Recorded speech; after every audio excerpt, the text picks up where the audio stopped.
Skapsa bisa santun menuju prestasi dalam kompetensi. Oke pelajar Skapsa, pada mata pelajaran gambar teknik otomotif kelas 10 semester 1 hari ini kita akan membahas tentang cara penggunaan peralatan gambar teknik. Untuk itu, mari kita simak materi berikut ini. Oke pelajar Skapsa, hari ini kita akan belajar tentang cara penggunaan peralatan gambar teknik otomotif. Nah, nanti kita akan membahas 5 jenis peralatan, yaitu pensil, penggaris, busur derajat, jangka, dan mal. Nah, yang pertama adalah cara menggunakan pensil. Yang harus diperhatikan, pensil non-mekanik adalah harus runcing dahulu. Jadi harus runcing untuk pensil non-mekanik. Lalu selanjutnya adalah cara memegang. Cara memegangnya adalah pada sudut 60 derajat sampai 80 derajat. Mengapa kok demikian? Agar kita memegangnya itu nyaman. Sama halnya ketika kita menulis, maka kita akan menggunakan pena yang dimiringkan pada sudut tersebut. Nah, setelah itu, saat kita menggoreskan pensil ke kertas, kita harus memutar. Jadi saat kita menggoreskan pensil ke kertas, maka kita harus memutar. Mengapa? Tujuannya adalah agar hasil dari garis yang digoreskan itu sama. Karena kalau tidak diputar, maka ujung dari pensil tersebut akan tergores oleh penggaris yang mengakibatkan hasil dari goresan tersebut tidak rata atau tidak sama tebalnya. Dan jangan lupa saat kita menggoreskan, kita menarik, jangan didorong. Kalau sudut yang kecil 60 sampai 80 derajat itu ke arah sana, berarti kita menarik ke sana. Contoh lain, jika sudutnya 60 derajat ada di arah sini, atas sini, maka kita menariknya ke atas. Seperti itu. Jadi jangan didorong.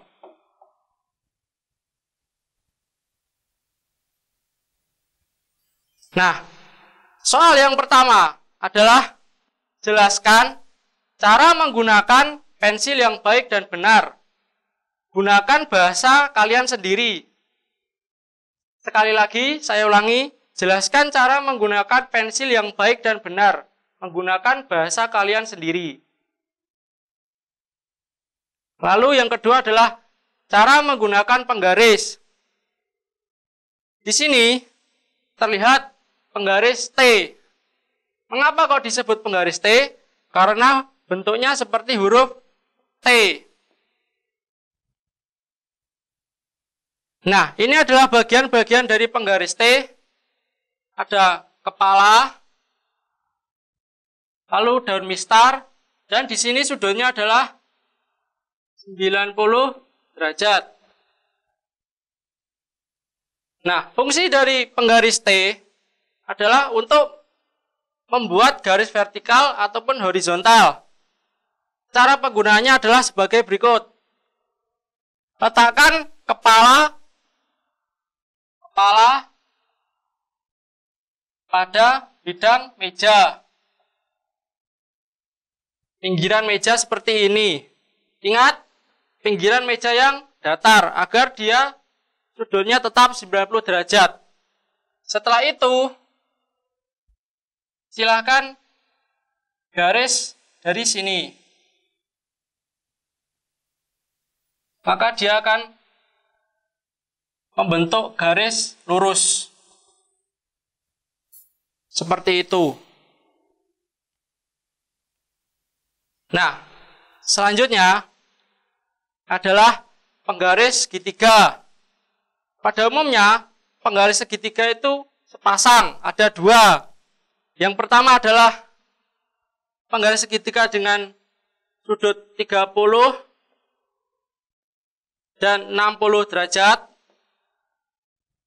Yang kedua adalah dengan sudut 45 dan 45 derajat. Keduanya sama-sama punya sudut siku 90 derajat.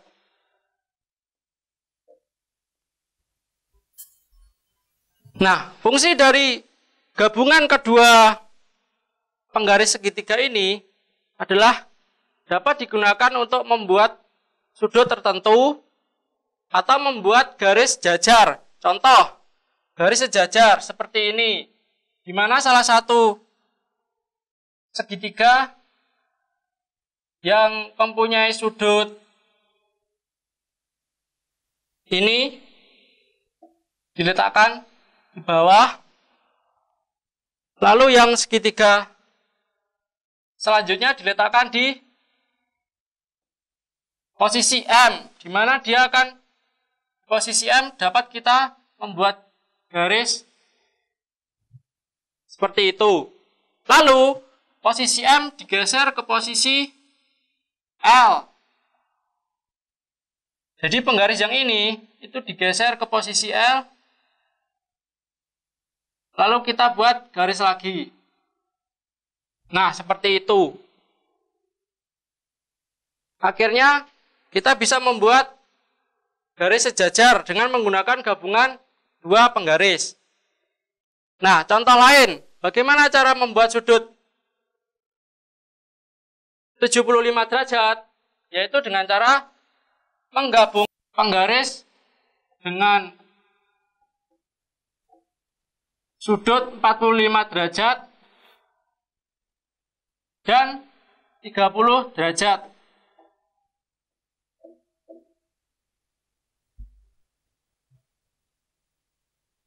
Maka akan tercipta sudut 75 derajat. Seperti itu kombinasinya. Lalu contoh lain, cara membuat sudut 30 derajat, yaitu dengan menggunakan penggaris dengan ujung sudut 30 derajat, lalu kita tarik garis sana. Seperti itu. Nah, lalu kombinasi lain adalah kedua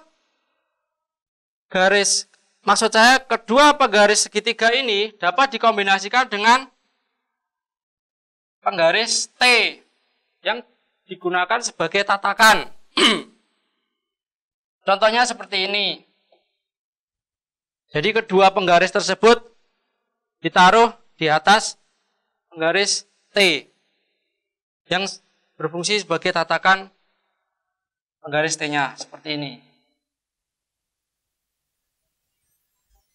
Oke, bagaimana pelajaran skapsa? Mudah kan? Nah, ini adalah soal yang kedua. Jelaskan fungsi penggaris T dan sepasang penggaris segitiga.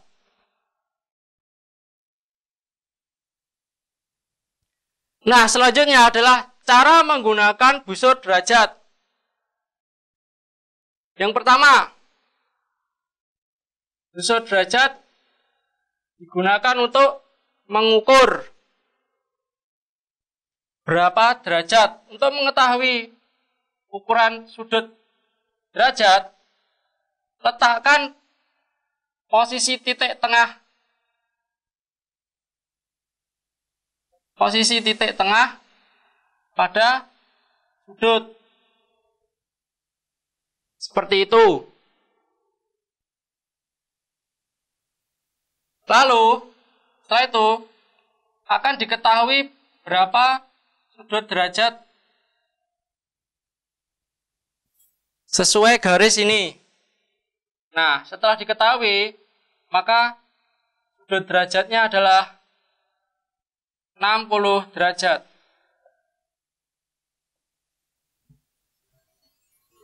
Jangan lupa titik tengah pada busur itu harus lurus dengan 0 derajat. Itu harus. Nah, selanjutnya busur derajat digunakan untuk membuat sudut.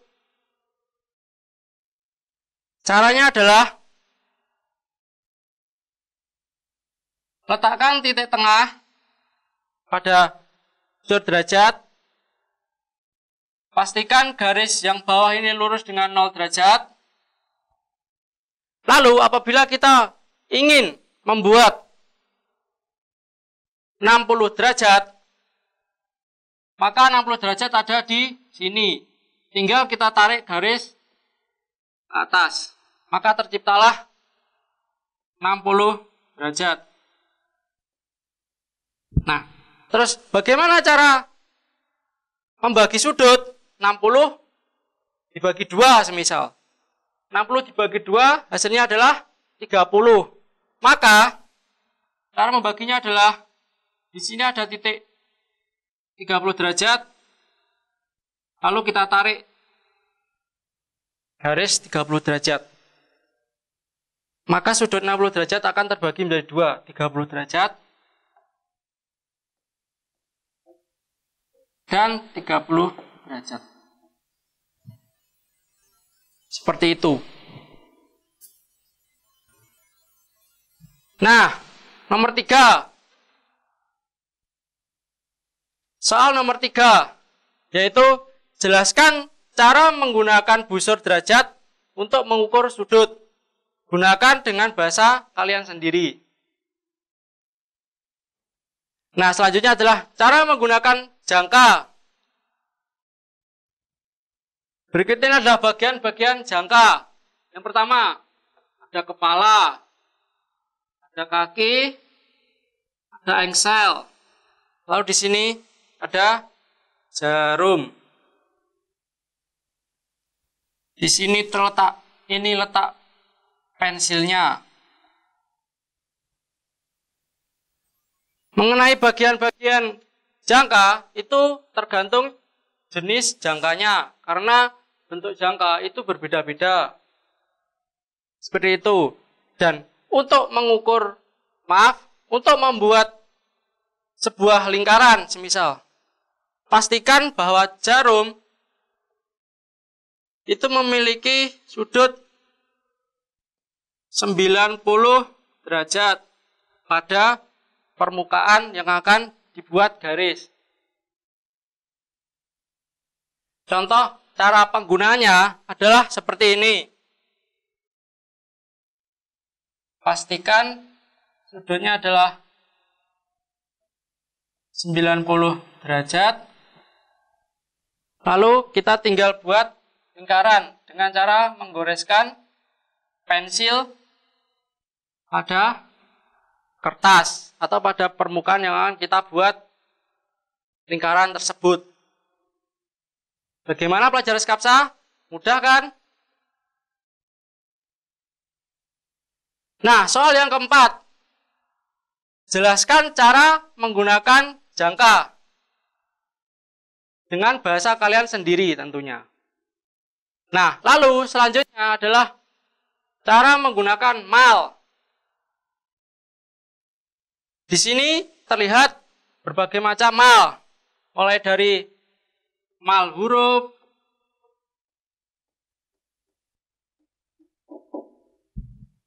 lalu ada mal lengkung, mal bentuk lengkung,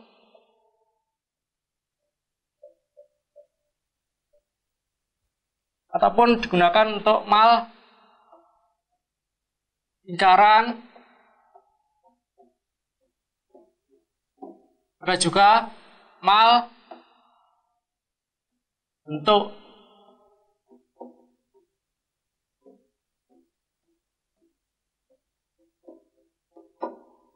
geometri. Seperti itu. Nah, bagaimana cara menggunakan mal huruf? Caranya adalah menggunakan tatakan, penggaris, atau apapun yang lurus atau yang datar. Misal di sini adalah penggaris, maka di sini digunakan untuk tatakan. Nah, tatakan ini mal huruf ditaruh pada penggaris tersebut, lalu digeser ke kanan atau ke kiri. Seperti itu. Mengapa kok harus menggunakan tatakan saat menggunakan mal huruf? Agar tulisan yang digunakan nanti itu tetap lurus. Seperti itu.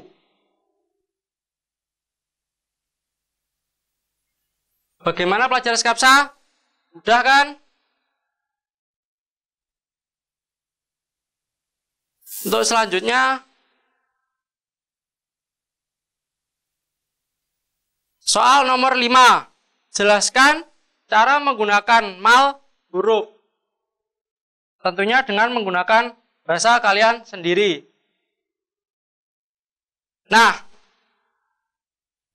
materi ini cukup sampai sekian.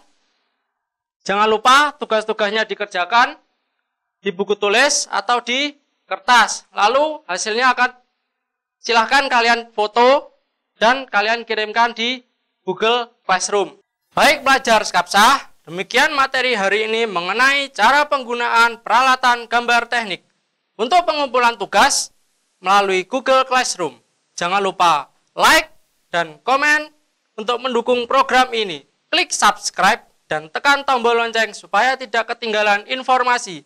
Dan share jika menurut kalian video ini bermanfaat untuk orang lain. Sampai jumpa di video kita selanjutnya. Salam Skapsa bisa. Sekolah Berbudaya Industri berkarakter wirausaha menjadi idola sekediri raya.